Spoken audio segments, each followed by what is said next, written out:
Ah, the rose-tinted lenses of nostalgia.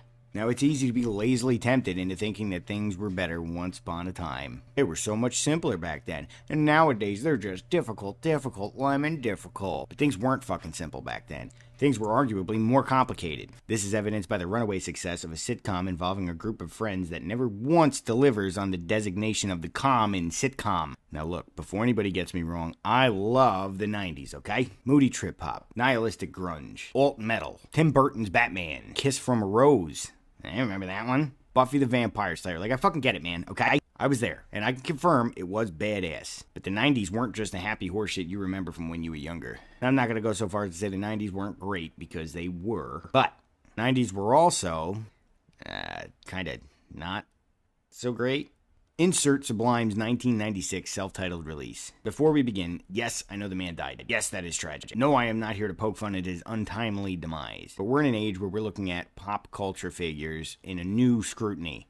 And if we can criticize the likes of John Lennon, then we can criticize Sublime. After all, it's not like John Lennon has hundreds of crusty hippies who promote his ideals as the best ones that were ever in existence, right? Right?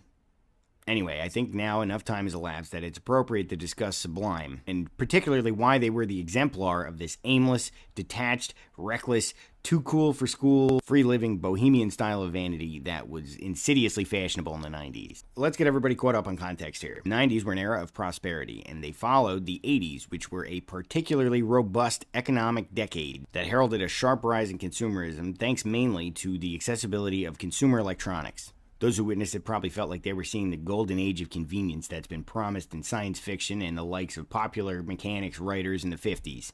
But also, it was the 90s, so, people were bummed out, man. I don't want to be prosperous. I just want to live, And then you got, computers and shit. Bro. So it's important to realize that Sublime, as well as the entire aesthetic of the first half of the 90s, was rooted in a genuine deflection of the rampant consumerism of the previous decade. But there's a reason we are where we are. And that's because, just like the hippies of the 60s, this rebellion was smelly, ineffective, and had no solutions of its own to offer aside from, I don't know, dude, just, don't participate in society? The only distinction was that in the 90s, money was viewed as a necessary evil because, how else are you gonna buy hacky sacks and frisbees, man? This bland ideal is very quickly cemented in the lyrics of What I Got. Early in the morning, rising to the street, light me up a cigarette, and I strap shoes on my feet. Can you imagine a man smoking a cigarette in his house before he even gets his shoes on? What a dirtbag. Gotta find the reason.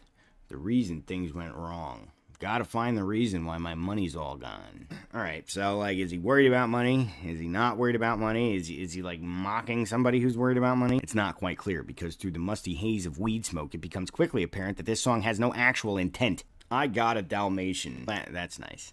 You get a point for a dog. You get a point for the old pupper. I can still get high. I can play the guitar like a motherfucking riot. I know it's kind of fashionable to pick on the guy's guitar solo at this point, but I'm not going to do that. It sucks, don't get me wrong, but lots of solos suck.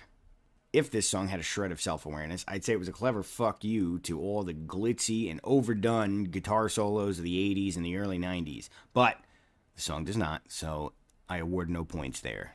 Life is too short, so love the one you got. Goddamn bug.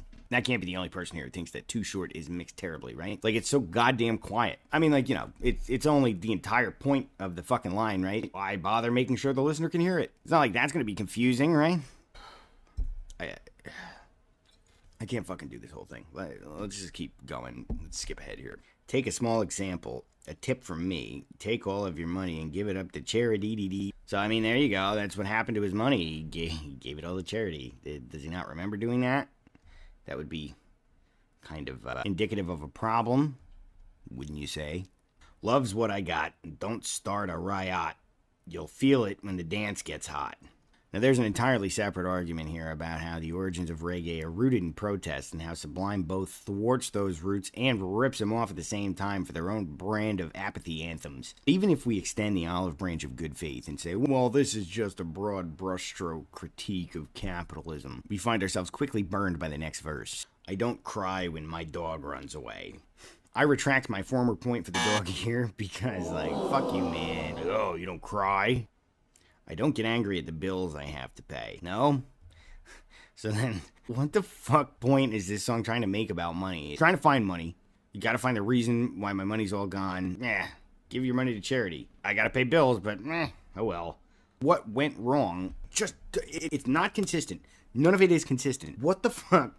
What the fuck is the point of this? And it's not literally flies right in the face the name of the song too. Lovin' is what I got. No, motherfucker. Love does not pay the bills. You got bills too. It's just headache. It's just headache music. I don't get angry when my mom smokes pot. I mean, I guess that's cool, right? Mom's got to hit the old peace pipe, whatever she can do to relax, right? It doesn't seem like there's any harm in that. Hits the bottle and goes straight for the rock. Oh. So there's measurable harm in that. Kind of you should be a little bit worried if your mind is maybe not a good thing for her to do. Kind of keep an eye on that. Hey mom, maybe you don't need any of the sticky icky today, mom. It historically has not led to a string of good decisions. Fucking fighting, it's all the same. I kind of feel by saying that, I don't think you've done at least one of those things. Now look. I'm not a total dummy all of the time, and I'm willing to be fair here. So, let's address something. I get that there was a void to be filled in leftist ideologies following the 80s, especially in the midst of something as bloated and ineffective as the Soviet Union, which was touted at the time as the natural conclusion of all leftist thought. Now, propaganda at the time did a really good job of painting the Soviet Union as this massive, gray, brutalist obelisk that stood in direct opposition of the glittering neon signs of capitalism that were apparent in the West. So logically, if one is to critique that smug neon facade, without being familiar with the tenets of an ideology that one can grasp onto to make such an argument, one is going to lack the sure-footedness of their nimble oppressor. So these critiques were going to fall a little short. It was going to stumble along clumsily and find any meaningful sense of counterforce at a snail's pace. And yes, you can logically make the argument that Sublime was a necessary stepping stone to lay the groundwork of this path towards a more solid oppositional foundation. I also get the message that Sublime is going for here, right? I'm not affected by the world around me. They're trying to promote this idea of Zen and not going to let things rattle you. That's admirable enough as well. But it's 2021 now, and we're officially past that. The haze of stale bong smoke lifting to reveal white dudes in dreads ought to be rightfully relegated to the past. Now, relegating it doesn't mean it wasn't important. It certainly was necessary in the development of a leftist idea in this country. But conversely, the fact that it was important doesn't mean that we can evaluate it without highlighting its faults. In all, the 90s were a decade for the disenfranchised, which is why just about everything was prefaced with an alt. And while a lot of powerful counterculture arose from the weirdness of the 90s, it's also important to sort out that which stayed true to its weird values and that which did not. And Sublime, unfortunately, did not.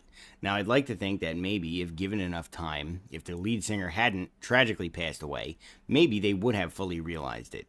But unfortunately, they just didn't. Sublime had a general sense of their own direction, but as is evidenced by this song and a lot of other songs that they made that were a little less than okay by today's standards, it's one of those things where it just kind of is what it is. Which, kind of in a weird way, I think would have worked with Sublime's ideology. Basically, what I got is what we got. And what we got is the seed of a fully formed ideal that never got to blossom to its true potential.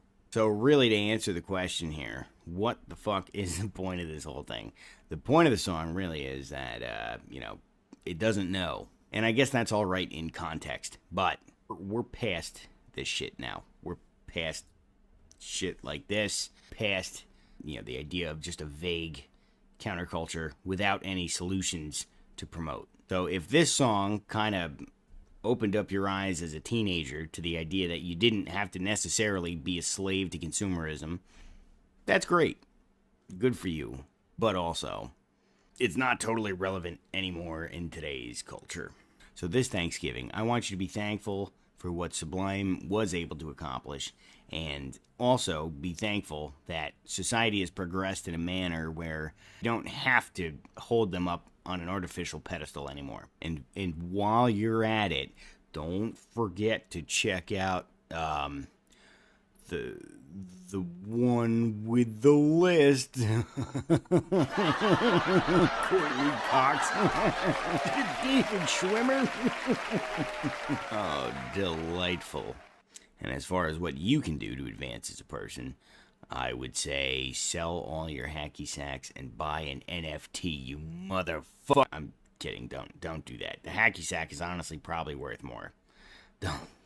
Don't get involved in NFTs, please. Or else the only thing you'll be able to say is, a JPEG is what I got.